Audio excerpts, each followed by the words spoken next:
Welcome to the Refinery Podcast. Thank you, sir. Thanks for having me, man. It's all good. All right, for the opening, for people who are unfamiliar with you, who is Michael? All right, welcome to the Refinery What's my Podcast. eye line? What's my eye line? Look at you? Yeah, me. Yeah. Okay. All right, so for people who may not know you yet, who is Larry Waldinger and what drives your activism? Larry Waldinger is an activist, and what drives me is the environment. That's my signature issue, but that's just for starters. I'm also concerned about justice, racism, peace, things like that. Politics too, that interests me. Was there a specific moment in your life that pushed you towards activism? Well, one moment was when a friend suggested I should get into politics, so I gave it a try. I ran for office, and it was a good experience. I would recommend it to anybody. Cool. What issue made you say, I can't stay quiet about this? Well, Trump getting elected, I think the first time I fled the country was when Bush got reelected. That was 8 years. And then I came back. I thought it was safe to come back in the water. And then Trump got reelected too. So I'm tempted to flee again back to my home country of Canada, which is an awesome country, by the way. And the healthcare system there is brilliant, despite what right-wing propagandists say about the healthcare system in Canada. There is problems. It's not perfect. There's waiting times, waiting lists for some procedures. But if you're hurting and it's urgent, you'll be taken care of quickly and free, no cost. It's all paid for from taxpayer dollars, and it works well. Awesome. What causes are you most passionate about today? Today, getting Trump and the Republicans out of office. Right. That's pretty simple. What misconceptions do people have about activists? I think maybe the right has stigmatized activism and activists as radical, lunatic, violent, crazy people who are not actively participating in the economy or society, that they're losers. That's the stigma the right likes to apply to activists. But Noam Chomsky, I hesitate to bring up that name because of the recent discovery of his association with Epstein, but he had a good solid body of work behind him before these revelations. What's a moment in your work where you felt like real change happened? In my work,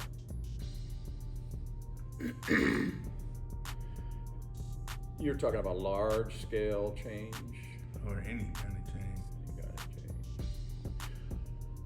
Okay, well, I had a pivotal point when I got shot by LAPD. I think it was a trigger-happy, overly aggressive, maybe too inexperienced officer who shot me. It was a rubber bullet, so I'm okay, don't worry.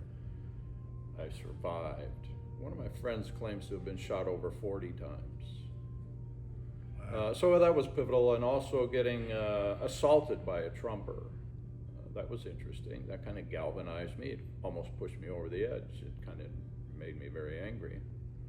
Getting shot by LAPD almost pushed me over the edge too. I wanted to attack one of those officers, or all of them, but I'm glad I didn't. I held myself back. Sometimes it takes a lot more strength to hold yourself back than to push yourself forward.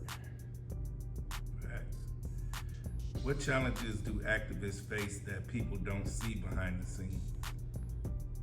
Well, it's not easy being an activist. As you just learned, you can get shot. You can get assaulted by random Republicans. It's not easy. It's not cheap either, because it's a tough way to make a living being an activist. I actually made a little bit of money as an activist, but most activists just work from their hearts for free. I would love to be cashing checks from George Soros or any other left-wing lunatic that the Republicans like to attack, but I'm not getting those checks yet. Do you think grassroots activism still has power in today's digital world? Absolutely. That's where all the power is, at the grassroots, when you come down to it. You think society today is more aware of social issues or just louder about them? These are good questions. I think society is becoming more aware. I'm not sure. I'm probably too biased to have an unbiased opinion about that. But for example, the Midas Touch Network on YouTube has over 6 million subscribers now and millions of regular viewers. And it's pretty far left-leaning. MS Now, I think, is the most decent, respectable, honest, trustworthy network news source out there right now, and it's putting out a lot of truths. If you're going to go searching for truth and you go to Truth Social, Donald Trump's failed social network, or for that matter, formerly known as Twitter, you're not going to find much truth there, and you'll find a lot of negativity and name calling and bad behavior, Epstein-like behavior from the Epstein class. Oh, I just posted something earlier today on Blue Sky. That's another social network. My quote was, "The Epstein industrial complex needs to come down." Thanks. How can everyday people get involved without feeling overwhelmed? That's a good question. That's a smart question. Powerful and meaningful question, because and it's so important too, because you don't want to overdo it. If I was to start somebody as a personal fitness trainer, I've never done that professionally, but if I was to, my first day with a client would be to get them to the gym or something like that. And once they were there, tell them, go shower up. You made it. You're here. You've got some momentum. Come back tomorrow. We'll start working out tomorrow. Or if you want, walk a couple extra blocks on your way home, and that'll be your first workout. Because I say that because doing too much too soon is the biggest mistake, because then you feel pain and it's aversive to you and you quit. So just do what's comfortable. Build up slowly. Give till it hurts. It's another slogan. And it applies to this situation. So it's pretty easy to get involved if you want to. There's a lot of people that care not to, that would rather just stick their head in the sand and enjoy their simple lives or their complex lives of greed and riding the hedonistic treadmill. Is activism about protest, policy change, or community building? Sure, all of the above, but there again, go with what you know, go with what you like. Whichever of those you like, go with it. Maybe it's not necessarily just about what you like, but maybe what talents you have as well, what connections you have. So, and you can do all three, they're not mutually exclusive. Activism can be emotionally heavy. How do you stay motivated? If you want to stay motivated, just turn on the news. Not Fox News. That might motivate you as well, but in the wrong way. It might motivate you to hate people and want to kill people. How do you deal with criticism or people who disagree with you? I guess the best way is to ignore it. There's a lot of people out there right now that you just cannot talk to them and reason with them. So ignore it is one choice, or quickly determine whether the person you're confronted with is worth talking to.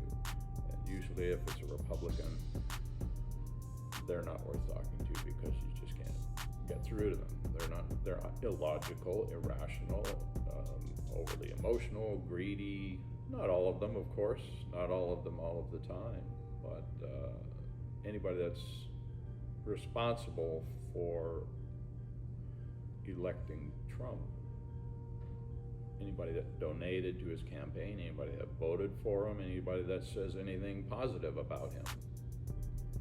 Not anything positive, because he does have his good qualities. For example, we used to be able to say that, hey, Trump's pretty cool. He did not start any wars yet, but now we might want to settle for Trump's okay. He didn't start any nuclear wars yet. What separates effective activism from people who just talk about issues? Yeah, that's good too. You gotta walk the walk, not just talk the talk. And I guess what separates it is is your personal preference. If you like to just talk, that's fine. Keep talking and try to talk to other people as well. But if you want to walk the walk, if you want to actually do something, do what you like, what you want, what you're good at. Do what is proper, what is ethical, what is productive. All of the above. If a young person wants to make a change in their community, where should they start?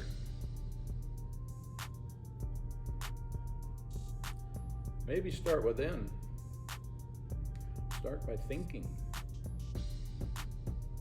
Start by studying, learning, thinking. That's so important. Because a lot of people are just on the hedonistic treadmill. They just keep marching forward like zombies, pursuing materialism. And but then the next step, of course, is talk for young people. Talk to others. Seek out reliable sources. Don't go to Fox News for information.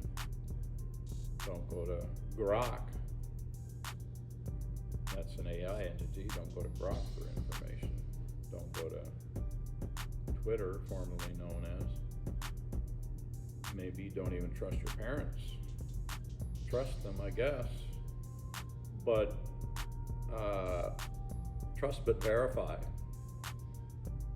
including your parents. You can't believe everything they say, and if your parents are wrong, be aware of that.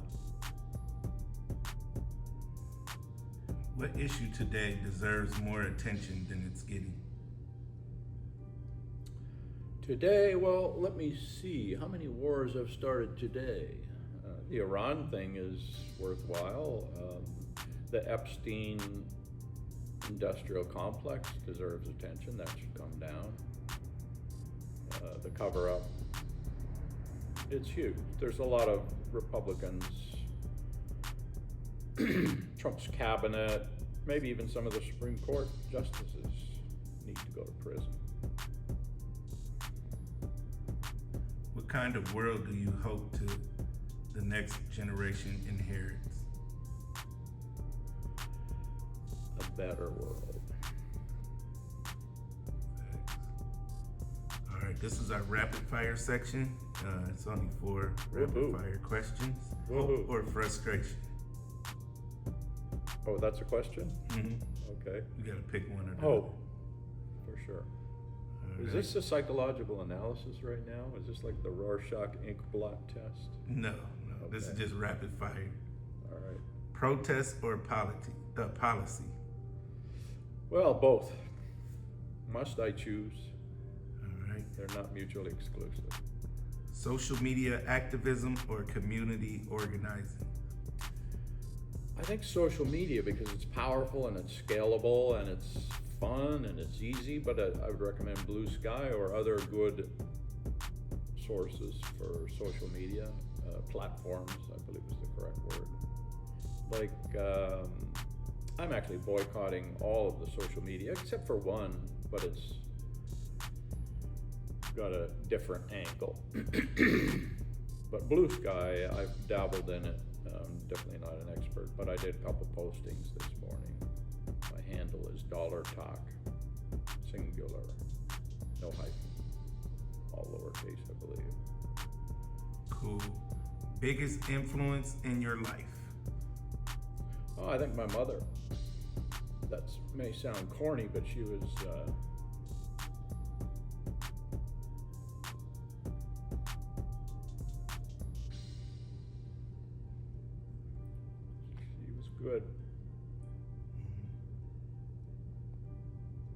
Take your time.